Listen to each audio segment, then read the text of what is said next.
எங்களை பொறுத்தவரைக்கும் அதெல்லாம் கிடையாது. பேனாவுக்கும் ஒரு 84 கோடி ஊற்றணும். கடலை கொண்டு பேனா வைக்கல யாரு கேட்டாங்க? பேனா எந்த பேனால கண்டுபிடிச்சு வச்சீங்க? இதெல்லாம் நான் கேட்கக்கூடாதா? எதையோ ஒன்று சொல்றோம்னா அதுக்கெல்லாம் பதில் சொல்றதுன்னா மன சங்கடங்கள் வரும். நாங்களாம் ஒரு சீனியர் பொலிட்டிஷியனா இருக்கேன். நான் அதெல்லாம் வேண்டாம்னு நினைக்கிறேன். நீங்களே கேட்கறீங்க இல்லைங்க, வேற இருங்க. நான் கேட்கறது என்ன கேள்வின்னா, எல்லா காட்சியும்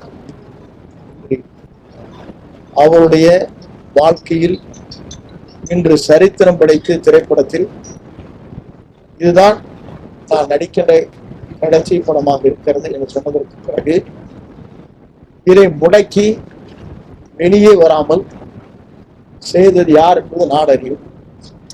ஆகவே இதையெல்லாம் தெரிந்ததற்கு பிறகு மக்களே இன்றைக்கு அந்த திரைப்படத்தை பார்க்க வேண்டும் என்று லட்சக்கணக்கானவர் கோடிக்கணக்கானவர் திரண்டு அந்த படத்தை பார்த்துக் கொண்டிருக்கிறார்கள்.